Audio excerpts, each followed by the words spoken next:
Hey, crypto family. I'm Nemesis with the Crypto Brothers. This one, just from the title, I haven't even read this article, but Tim Draper predicts total crypto market cap of $80 trillion in the next 15 years. I had to kind of laugh with this one just a little bit.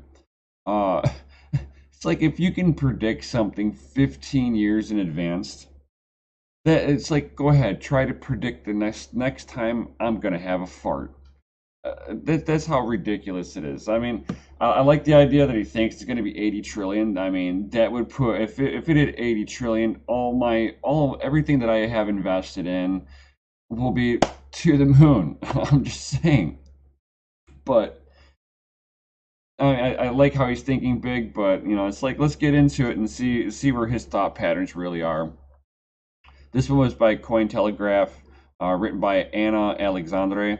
Um, Venture capital investor Tim Draper has predicted that the total cryptocurrency market capitalization will hit $80 trillion in the next 15 years.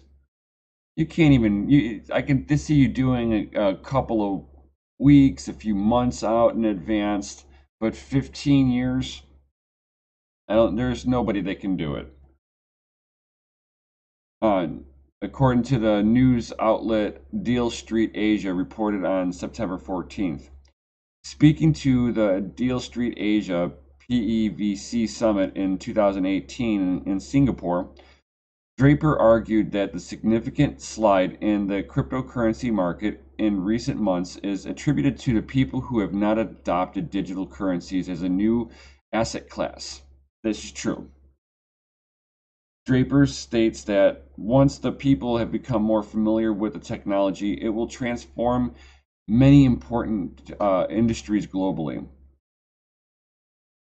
I think it's going to have such a transformative effect on industries that we never have even imagined we would have transformable. In the internet, we went after industries that were 10 to $100 billion market. Cryptocurrencies will go after the $1 trillion market. These are finances, healthcare industries, banking, and investment banking and governments.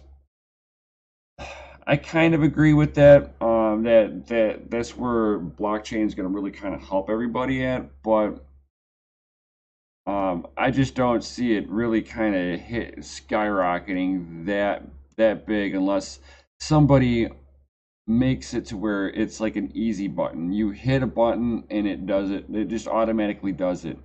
That's accounting for somebody actually doing what the internet needed, which was make it easy enough and simple enough that somebody who doesn't know anything about the technology can easily use it and can trust that they're not going to get scammed. Then you're going to start seeing the bigger technology people coming in and adopting, and the banks are really holding everything back too because they don't want they're not going to give companies loans if they're outright saying that they're accepting Bitcoin directly.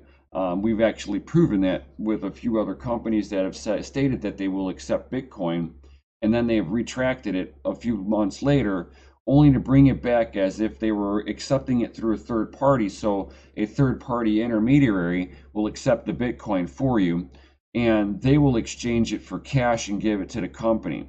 So they're not even directly dealing with the Bitcoin at all. It's the only way that the banks are allowing them to conduct business the way they do, which is horrible.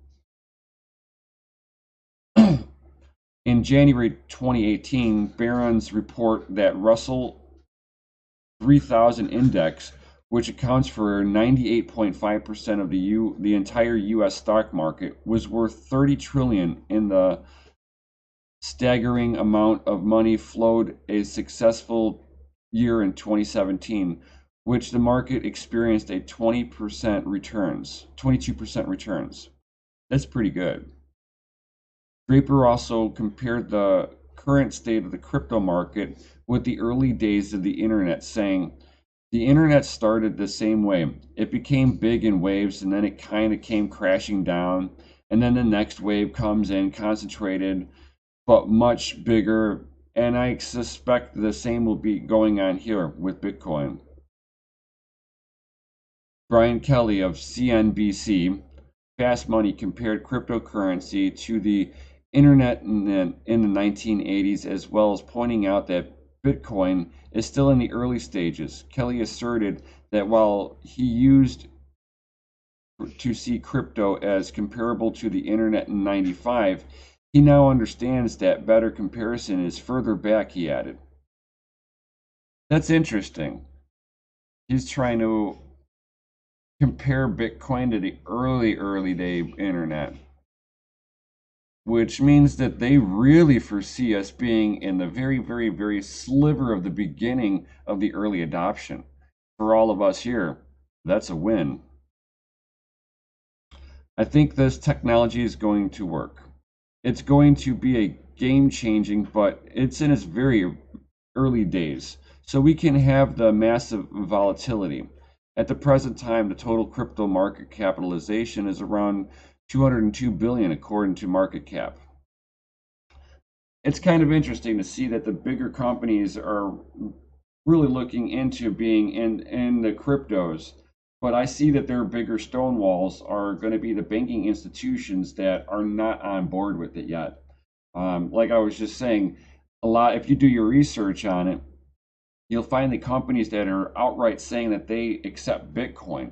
You'll see that that Bitcoin goes to a third party member, and that third party member exchanges it for money and gives it to the company.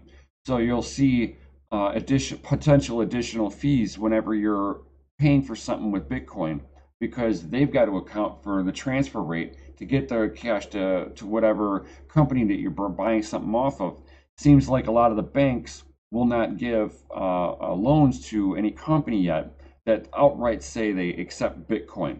It's too much competition to their market, and they know it. Unless they can get involved with it, I don't see them releasing the stranglehold off of Bitcoin. And with that being said, if you disagree or you want to add more to it, drop a comment down below. And while you're down there, hit the smash that like button, subscribe, and hit the bell notification. All that stuff helps me out in the long run. And with that being said, you guys have a wonderful day and have a good one.